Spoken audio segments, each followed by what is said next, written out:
അസ്സലാമലൈക്കും, welcome back to daily dishes. ഇന്ന് ഞാൻ നല്ലൊരു സമൂസയാണ് തയ്യാറാക്കുന്നത്. സമൂസ ഷീറ്റ് മടക്കിയെടുക്കാൻ അറിയാത്തവർക്കും അല്ലെങ്കിൽ മടക്കിയെടുത്തിട്ട് ശരിയാത്തവർക്കൊക്കെ വളരെ ഈസി ആയിട്ട് തയ്യാറാക്കിയെടുക്കാൻ പറ്റിയ നല്ലൊരു സമൂസ. ഞാനിപ്പോൾ ചിക്കൻ സമൂസയാണ് തയ്യാറാക്കുന്നത്. ചിക്കന് പകരം വേണമെങ്കിൽ നമുക്ക് വേറെ എന്തെങ്കിലും മീറ്റോ അല്ലെങ്കിൽ വെജിറ്റബിൾസൊക്കെ വെച്ചിട്ടും തയ്യാറാക്കാം. അപ്പോൾ നമുക്ക് ഇതെങ്ങനെയാണ് തയ്യാറാക്കിയെടുക്കുന്നത് നോക്കാം. അപ്പോൾ ആദ്യം നമുക്ക് സമൂസ ഷീറ്റ് തയ്യാറാക്കാൻ വേണ്ട മാവ് ഒന്ന് കുഴച്ചെടുക്കാം. അപ്പോൾ ഞാനൊരു ബൗളിലേക്ക് 1 കപ്പ് മൈദപ്പൊടി ചേർത്ത് കൊടുത്തിട്ടുണ്ട്. ഇനി ഇതിലേക്ക് ആവശ്യത്തിന് വേണ്ട ഉപ്പ് ചേർത്ത് കൊടുക്കാം. പിന്നെ 1 ടേബിൾ സ്പൂൺ ഓയിൽ. ഇനി ഇതെല്ലാം കൂടെ നന്നായിട്ടൊന്ന് മിക്സ് ചെയ്തെടുക്കാം. ഓയിലും ഉപ്പും ഒക്കെ പൊടിൻ്റെ എല്ലാ ഭാഗത്തും എത്തുന്ന രീതിയിൽ നന്നായിട്ടൊന്ന് മിക്സ് ചെയ്തെടുക്കാം. ഇപ്പോൾ ഞാനിത് മിക്സ് ചെയ്തെടുത്തിട്ടുണ്ട്. ഇനി ഇതിലേക്ക് ആവശ്യത്തിന് വെള്ളം ഒഴിച്ചിട്ട് നമ്മൾ ചപ്പാത്തിക്കൊക്കെ കുഴച്ചെടുക്കുന്ന പോലെ നല്ല സോഫ്റ്റ് ആയിട്ടൊന്ന് കുഴച്ചെടുക്കാം. വെള്ളം കുറച്ചായിട്ട് ചേർത്ത് കൊടുത്തിട്ട് കുഴച്ചെടുക്കാം കേട്ടോ. വെള്ളം കൂടി പോവുകയും ചെയ്യരുത്, തീരെ കുറയുകയും ചെയ്യരുത്.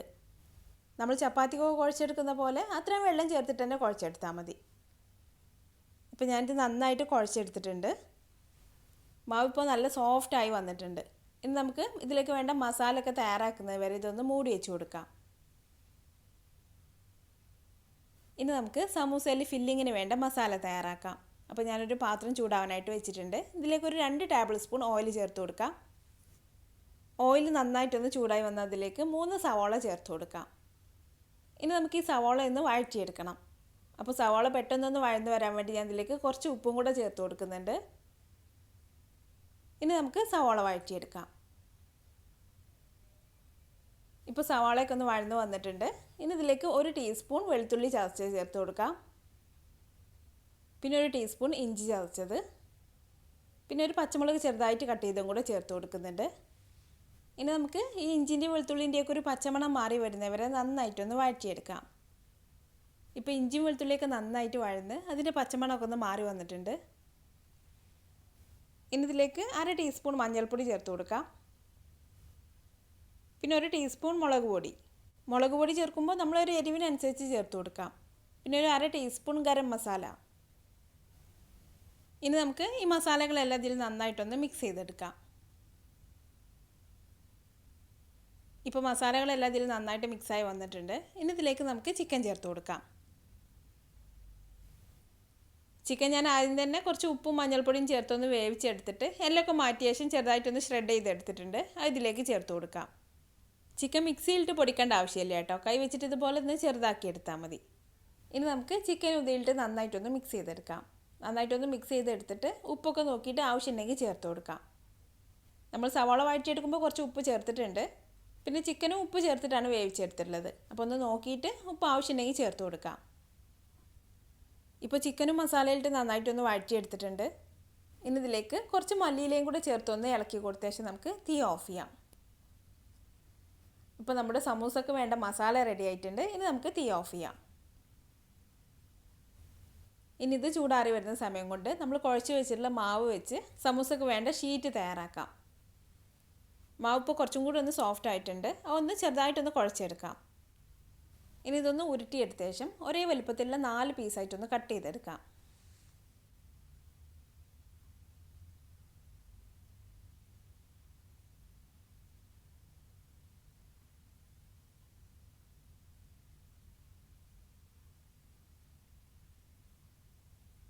ഇനി നമുക്ക് ഓരോ ബോളും നന്നായിട്ടൊന്ന് ഉരുട്ടിയെടുത്ത ശേഷം ഒന്ന് പരത്തിയെടുക്കണം. അപ്പോൾ നമ്മൾ ചപ്പാത്തിയൊക്കെ പരത്തിയെടുക്കുന്ന പലകയിലേക്ക് ആദ്യം കുറച്ച് പൊടി ഒന്ന് വിതറി കൊടുക്കാം. ഇനി ഓരോരോ ബോളും നമുക്ക് ചെറുതായിട്ടൊന്ന് പരത്തിയെടുക്കണം. നല്ല കട്ടി കുറച്ച് പരത്തേണ്ട ആവശ്യമൊന്നുമില്ല കേട്ടോ. ചെറുതായിട്ടൊന്ന് പരത്തിയെടുത്താൽ മതി. ഇപ്പോൾ ഞാൻ ഒരു ബോൾ പരത്തിയെടുത്തിട്ടുണ്ട്. ഇനി ഇതേപോലെ തന്നെ നമുക്ക് ബാക്കിയുള്ള എല്ലാ ബോളും പരത്തിയെടുക്കാം. എല്ലാതും പരത്തി കഴിഞ്ഞ ശേഷം പലകയിൽ കുറച്ച് പൊടി വിതറിയിട്ട് പരത്തിയെടുത്തിട്ടുള്ള ഒന്ന് ഇതിലേക്ക് വെച്ച് കൊടുക്കാം. ഇനി ഇതിൻ്റെ മുകളിൽ കുറച്ച് ഓയിലൊന്ന് തടവി കൊടുക്കാം. ഓയിൽ മുകളിൽ എല്ലായിടത്തും ഒന്ന് ആക്കി കൊടുക്കാം. അതിനുശേഷം അതിൻ്റെ മുകളിൽ കുറച്ച് പൊടിയൊന്ന് വിതറി കൊടുക്കാം. ഇനി ഇതിൻ്റെ മുകളിൽ വീണ്ടും ഒരു ചപ്പാത്തി വെച്ച് കൊടുക്കാം. എന്നിട്ട് നമ്മൾ നേരത്തെ ചെയ്ത പോലെ തന്നെ ആദ്യം കുറച്ച് ഓയിൽ തടവി കൊടുക്കാം. എന്നിട്ട് മുകളിൽ കുറച്ച് പൊടി ഇട്ട് കൊടുക്കാം. ഇനി ഇതേപോലെ തന്നെ നമുക്ക് ബാക്കിയുള്ള എല്ലാ ചപ്പാത്തിയും വെച്ച് കൊടുക്കാം. ഇപ്പോൾ ഞാൻ 3 ചപ്പാത്തിയും ഒന്നിന് മുകളിൽ ഒന്നായിട്ട് വെച്ചിട്ട് മുകളിൽ ഓയിൽ തടവിയിട്ട് കുറച്ച് പൊടിയിട്ട് വെച്ചിട്ടുണ്ട്. ഇനി ബാക്കിയുള്ള ഒരു ചപ്പാത്തിയും കൂടെ ഇതിൻ്റെ മുകളിൽ വെച്ച് കൊടുത്തിട്ട് അതിൻ്റെ മുകളിൽ പൊടി ഇട്ടിട്ട് നമുക്കിതൊന്ന് പരത്തിയെടുക്കാം. പരത്തിയെടുക്കാൻ എളുപ്പത്തിന് വേണ്ടിയിട്ട് ഞാൻ ഇതിൻ്റെ സൈഡൊന്ന് ചെറുതായിട്ടൊന്ന് അമർത്തി കൊടുത്തിട്ടുണ്ട്. ഇനി നമുക്കിത് പരത്തിയെടുക്കാം. നല്ല കട്ടി കുറക്കണ്ട കേട്ടോ, കുറച്ച് കട്ടിയിൽ തന്നെ പരത്തിയെടുക്കാം. ഇതിപ്പോൾ 4 ഇല്ല, അപ്പോൾ നമുക്ക് കുറച്ച് കട്ടിയിൽ തന്നെ പരത്തിയെടുക്കാം. അപ്പോൾ ആവശ്യത്തിന് പൊടിയൊക്കെ ഇട്ട് കൊടുത്തിട്ടൊന്ന് പരത്തിയെടുക്കാം. ഇപ്പോൾ ഞാനിത് നന്നായിട്ട് പരത്തിയെടുത്തിട്ടുണ്ട്. കുറച്ച് കട്ടിയിൽ വേണം നമ്മളിത് പരത്തിയെടുക്കാൻ, എന്നാലും നമുക്കിത് ഓരോരോ ഷീറ്റായിട്ട് വിട്ട് കിട്ടുള്ളൂ. ഇനി നമുക്കിതൊന്ന് ചുട്ടെടുക്കാം. അപ്പോൾ ഒരു പാന് ചൂടാവാനായിട്ട് വെച്ചിട്ടുണ്ട്, അതിലേക്ക് ഇട്ട് കൊടുക്കാം. നമ്മൾ ചപ്പാത്തിയൊന്നും ചുട്ടെടുക്കുന്ന അത്രയൊന്നും ചുട്ടെടുക്കണ്ട കേട്ടോ. ലോ ഫ്ലെയിമിൽ വെച്ചിട്ട് 2 സൈഡും നന്നായിട്ടൊന്ന് ചൂടാക്കിയെടുത്താൽ മതി. അപ്പോൾ നമുക്കിത് ലോ ഫ്ലെയിമിൽ വെച്ചിട്ട് ഇതുപോലെ തിരിച്ചും മറിച്ചൊക്കെ ഇട്ട് കൊടുത്തിട്ട് 2 സൈഡും നന്നായിട്ടൊന്ന് ചൂടാക്കിയെടുക്കാം.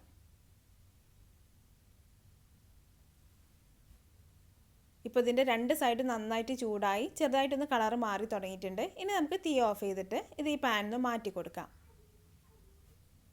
ഇനി നമുക്ക് ഈ ഷീറ്റ് നമ്മൾ സമൂസക്കൊക്കെ എടുക്കുന്ന പോലെ നീളത്തിലോ അല്ലെങ്കിൽ സ്പ്രിംഗ് റോളിനൊക്കെ എടുക്കുന്ന പോലെ സ്ക്വയറായിട്ടോ എങ്ങനെ വേണേലും കട്ട് ചെയ്തെടുക്കാം. ഞാനിപ്പോൾ സമൂസക്ക് വേണ്ടിയിട്ട് നമ്മൾ സാധാരണ ഷീറ്റ് പോലെ നീളത്തിലല്ല കേട്ടോ കട്ട് ചെയ്തെടുക്കുന്നത്. ഞാനിത് ഇതുപോലെ 4 ആയിട്ട് കട്ട് ചെയ്തെടുക്കുന്നുണ്ട്. നമ്മൾ നീളത്തിൽ കട്ട് ചെയ്തെടുക്കുമ്പോൾ നമുക്ക് ഇതിൻ്റെ സൈഡൊക്കെ ഒരുപാട് കട്ട് ചെയ്ത് കളയേണ്ടി വരും. ഇങ്ങനെ ആകുമ്പോൾ നമുക്ക് ഇതിൻ്റെ സൈഡൊന്നും കട്ട് ചെയ്ത് കളയേണ്ട ആവശ്യമൊന്നുമില്ല. പിന്നെ സമൂസ മടക്കിയെടുക്കാനാണേലും നല്ല എളുപ്പമാണ്. ഇനി നമുക്ക് ഓരോരോ പീസായിട്ട് എടുത്തിട്ട് ഇതുപോലെ പതുക്കൊന്ന് വലിച്ചിട്ട് ഓരോരോ ഷീറ്റാക്കി എടുക്കാം. പതുക്കെ വലിച്ചു കൊടുക്കാം കേട്ടോ, അല്ലെങ്കിൽ ഇത് ചിലപ്പം കീറിപ്പോവുകയൊക്കെ ചെയ്യും.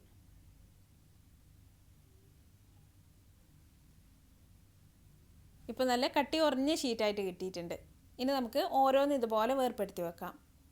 അപ്പോൾ നമുക്ക് 1 കപ്പ് മൈദ വെച്ചിട്ട് ഇതുപോലെ 16 ഷീറ്റ് തയ്യാറാക്കാം. 16 ഷീറ്റ് വെച്ചിട്ട് നമുക്ക് 16 സമൂസയും തയ്യാറാക്കാം. ഇപ്പോൾ ഞാൻ ഷീറ്റെല്ലാം വേർപ്പെടുത്തി വെച്ചിട്ടുണ്ട്.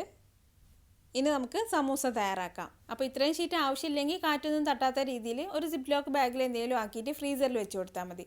പിന്നെ നമുക്ക് ആവശ്യത്തിന് എടുക്കാം. ഇത് നമ്മൾ പുറത്തുനിന്നൊക്കെ വാങ്ങിക്കുന്ന സമൂസ ഷീറ്റ് പോലെ തന്നെയാണ്, ഇത് പൊട്ടിപ്പോകുന്നില്ല. നമുക്ക് ഏത് രീതിയിൽ വേണമെങ്കിലും മടക്കിയെടുക്കാം. ഇനി നമുക്ക് സമൂസയുടെ സൈഡൊക്കെ ഒന്ന് ഒട്ടിച്ചു കൊടുക്കാൻ വേണ്ടി കുറച്ച് മൈദയൊന്ന് കലക്കിയെടുക്കാം. 2 ടേബിൾ സ്പൂൺ മൈദ എടുത്തിട്ടുണ്ട്. ഇനി ഇതിലേക്ക് ഒരു 2-3 ടേബിൾ സ്പൂൺ വെള്ളം കൂടെ ചേർത്ത് കൊടുത്തിട്ട് നല്ല കട്ടിയിലൊന്ന് കലക്കിയെടുക്കാം. ഇനി നമ്മളിത് ഈ ഒരു രീതിയിലാണ് ഷേപ്പ് ചെയ്തെടുക്കുന്നത്.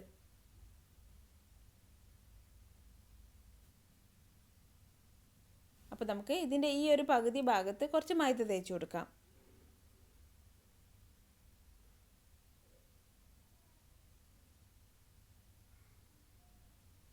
ഇനിത് ഇതുപോലെ ഒന്ന് മടക്കിയിട്ട് ഒരു കോണാക്കിയെടുക്കാം.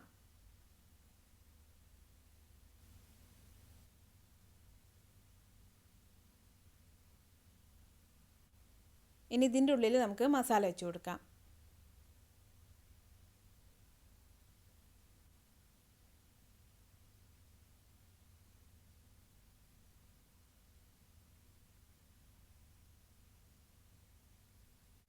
ഇനി ഇതിൻ്റെ ഈ ഭാഗത്ത് കുറച്ച് മൈദ തേച്ച് കൊടുത്തിട്ട് ഇതുപോലെ ഒന്ന് ഒട്ടിച്ചു കൊടുക്കാം.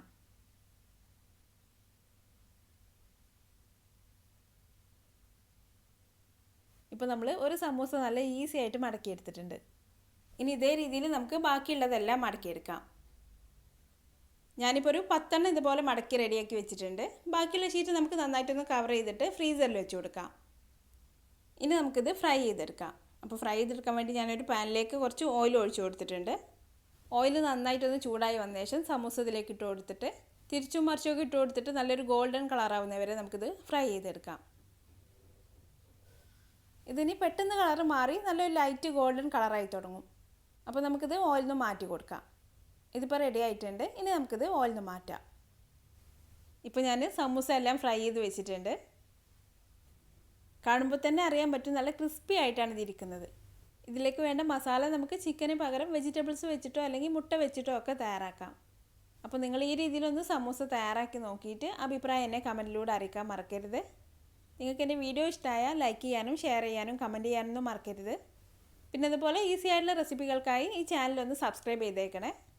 അപ്പോൾ അടുത്ത നല്ല റെസിപ്പി ആയിട്ട് വീണ്ടും കാണാം. Thanks for watching this video.